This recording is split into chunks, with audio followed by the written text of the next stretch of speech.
come sit down. Find a seat. How are you? This is Mindashi. Hi, how are you? Kindergarten. Okay. Alright guys, grab a whoa. You okay? Yeah. Alright.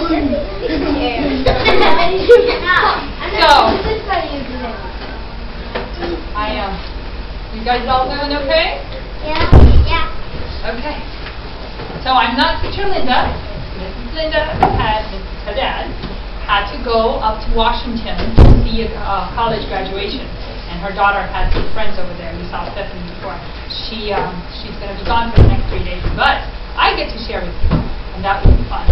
Did you guys have fun with the last 2 days? With the and the Zacchaeus? That was really neat. It's neat to learn about Jesus, and today we're going to continue talking about Jesus. Now, I have a question for you. Which came first? Which one did God create first? The light? The light or the sun? Light. The light. That's right. Isn't that the same? You would think so. The sun is light. Before our earth right now, the sun is the light. We need the sun, and that's the only thing that makes the light. But in the Bible it said that God actually created light beforehand. And here's what's interesting. And then on the fourth day he made the sun, moon, and stars. I'm not sure he did that.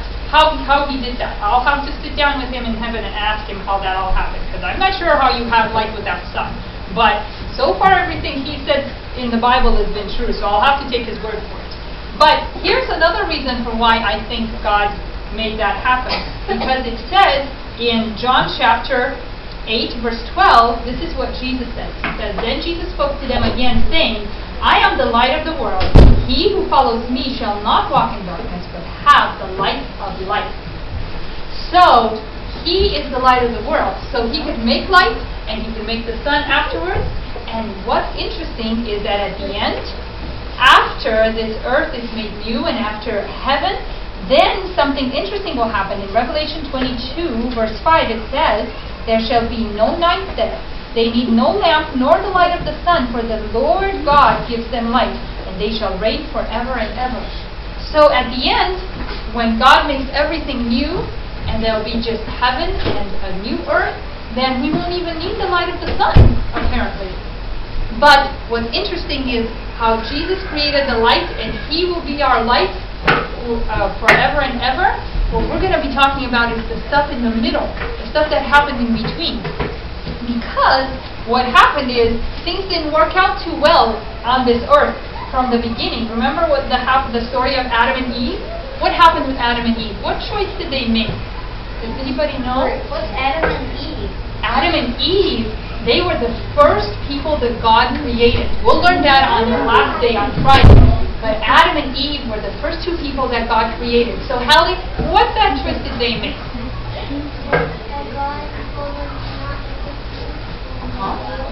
That's right. God told them to not eat the fruit in the garden, because he made a special garden for them to live in. Instead of giving them a house, he gave them a garden to live in, with flowers and fruit and all kinds of amazing animals and things like that. We'll talk about that more later on this week. But they chose to disobey God, and they chose to eat of this tree, the forbidden tree. Oh yeah, the apple. You've heard, that's it. Snakes that eat. That's it. And since they made that bad mistake, they chose to be under Satan's control and chose to be sinning and chose to make bad choices ever since. And people have been doing that, and we've experienced death and bad things happening to us ever since. But God's going to make everything new at the end.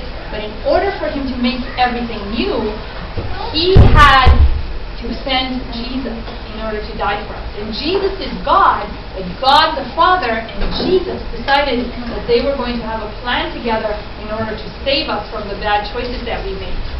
And so, Jesus came to this earth, and he lived, of course you guys know the Christmas story. He was born as a baby, and then he grew up into a young man, and he became an adult, and then he chose to come and help people, like he did in the boat, like we talked about on Monday. when he helped the disciples to gather all the fish. And he had created the fish. He knew where they were. So he helped them to be able to get the fish. And then he helped Zacchaeus to start a new life. Remember? He had chosen to make good choices and not make bad choices anymore. Right, boys? And he decided that he was going to forgive Zacchaeus and help him to be a good person again. But you know what? Not everybody was happy about that. Unfortunately, they knew the people that were the religious leaders, like the priests and all of those people, they didn't like the fact that Jesus was kind to everyone. They didn't like the fact that he was making miracles and helping people, raising people from the dead and healing them and giving sight to the blind and all these good things, because they weren't in charge anymore.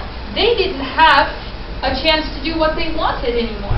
And everybody thought Jesus was popular and they weren't popular anymore, so they were jealous of him. So they figured out a way to trick the Roman rulers, and the name of the Roman ruler was Pilate. He was tricked into thinking that Jesus was a bad person and that he needed to be put to death. And so the priest made all of the crowds say and convinced them that they should tell Pilate to crucify Jesus. And so they gave him this wooden cross that he had to carry, and they even beat him up and did all these terrible things to him. But you know, the thing that hurt him the most is that God, in order to save us, gave all of the guilt and sin of all the bad things that people had done onto him. So it wasn't the pain of the cross that was hurting him so much as the pain of feeling guilty. Have you guys ever done something bad and felt like really awful inside? Yeah. Let's say you told a lie or you stole something you weren't supposed to. Did it feel not too good? Well, Jesus was feeling all that badness on himself, and so he was feeling terrible. So he carried this cross, and he was so weak from all of the beatings and feeling guilty that he couldn't even carry his own cross to where they were going to crucify him anymore. But you know what? Eventually they got him over there and they put him on the cross, and it was about 9 o'clock in the morning when they crucified him and hung him on the cross. I actually have a picture right here. Then what did they do then? What did they do? They waited over there to see what would happen, because being crucified was very, very painful, and it was kind of like slowly dying. You had to kind of take a deep breath, and it was like, and you had to kind of lift yourself up because you really couldn't breathe very well hanging up on the cross like that. So everybody was just making fun of him while he was doing it. Yes, James? Because weren't you like waiting, because your hands were nailed to the cross? His hands were nailed to the cross, that's right. And his feet, so didn't he just tear you? He probably did tear him somewhat, yes. It was very, very painful. But remember, the thing that hurt him the most was not that. It was all the guilt that he was feeling for our sins, for our bad choices. Yes, Joey, you had your hand up.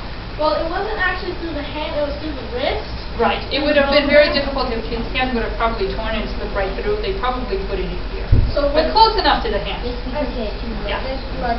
Because there's more bones over there. But the point is that it was very painful. So even though he only done good things and he'd been a perfect, he was God in fact. But the people didn't want to admit that.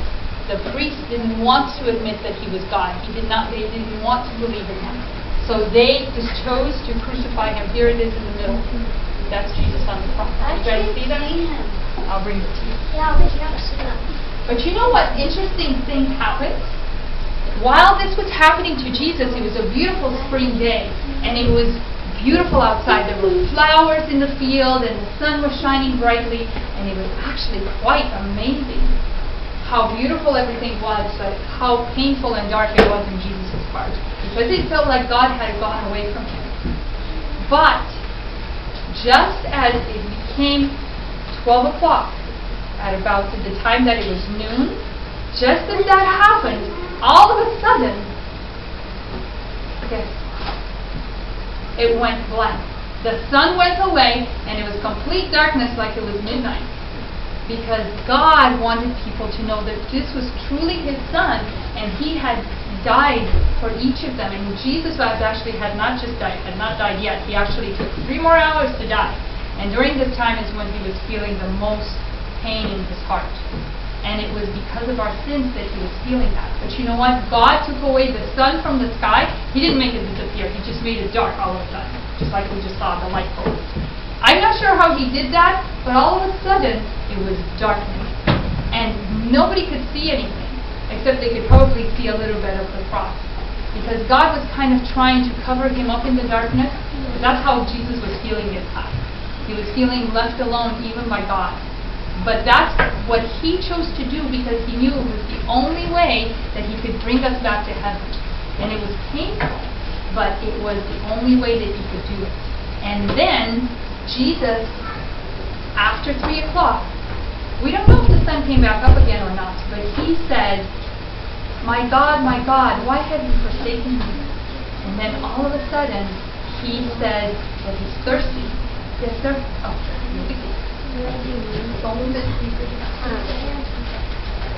he said he was thirsty and somebody tried to give him something to drink. And then he said, God, into your hands I commit my spirit. I commit my life to you, and I'm going to trust you that you're going to take care of me. He knew he was going to die, but you know what? He had told everyone that he was going to come back from the dead, but he couldn't see that because everything was so dark. He thought that if he was going to die, he was going to die forever. But you know what? He still chose to do that. That's how much he loved us. He still chose that even if he would never raise up again, he chose to die in order for us to be saved. And that's how much Jesus loves us. That's how much our Creator that made the sun loved us, and the moon and the stars, because he loved us so much he didn't want to live at all if he wasn't going to have us back with him. That's how much he loved us. So, I want you guys to remember that even though this was the darkest day on our planet, where the sun just went out, it was actually the best day on our planet too, because if that hadn't happened, we would not be able to be saved. So, Why? because we had to see, God made a law in heaven that if people chose to break that law, they would have to die. And he had to be just, not just merciful, and he had to keep to that law. But instead of having us die, Jesus took our place so that we wouldn't have to die. So that if we chose to give our lives to him, then we could live forever with him, and we wouldn't have to die. He took our punishment. That's it. So, I want you guys to remember that, and let's go ahead and go over our memory verse. Do we have some helpers that can help hold this up?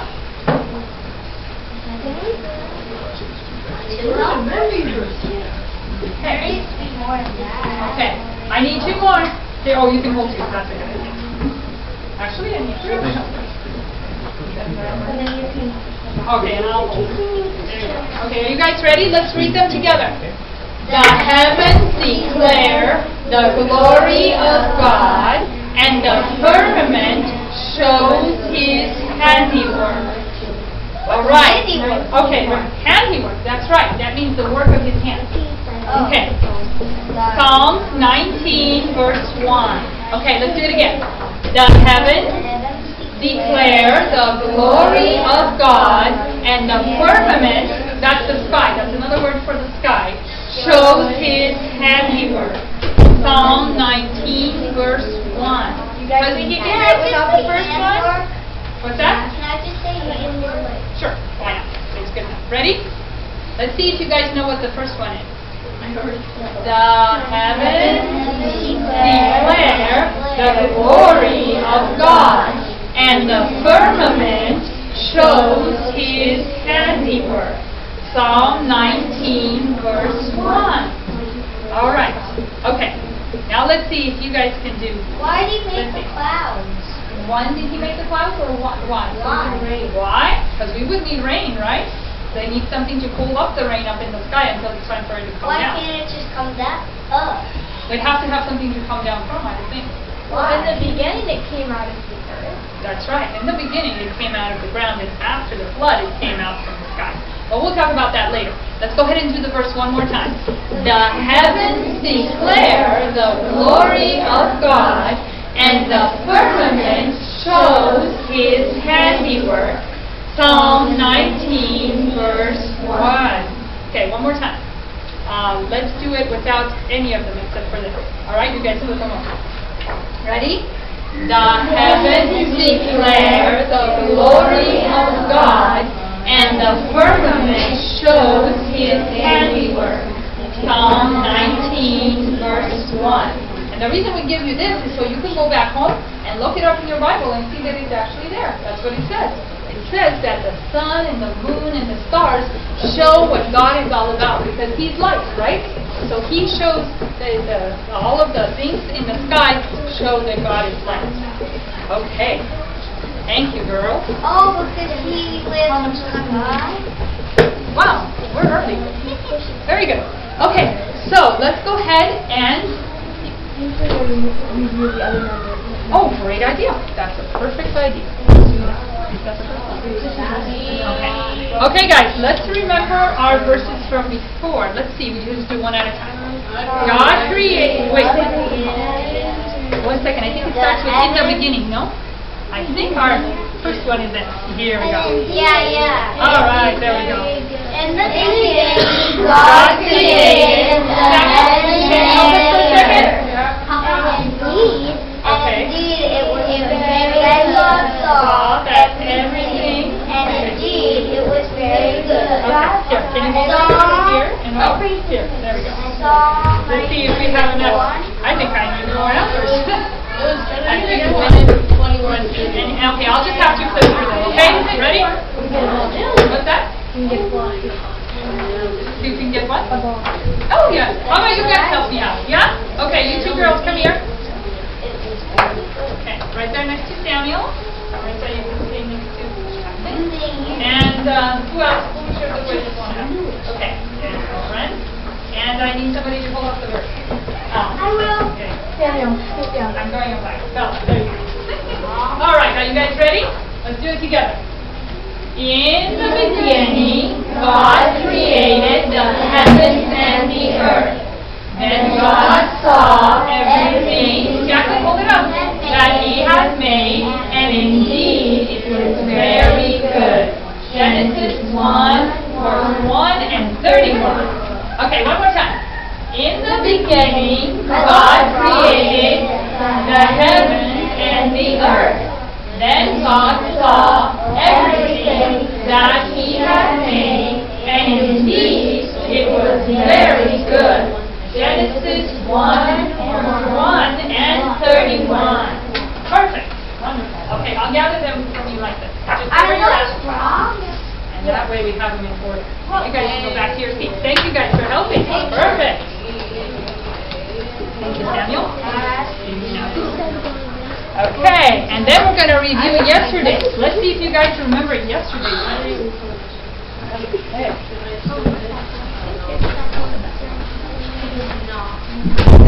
Perfect. Okay, I'm going to need more volunteers. I think. How many do we have? No. 1, 2, 3, 4. No, I know. I think we do need. We already had it. Okay, I guess not. It's perfect. Okay, you guys can sit. Thank you. Yeah, we'll be done in a couple minutes. We'll be ready to go. All right, ready? I can't see. The sea is His, for He made it, and His hands formed the dry land. Psalm 95, verse 5. Remember? He made the seas at the very beginning, and then He formed the dry land. Song because we don't need that.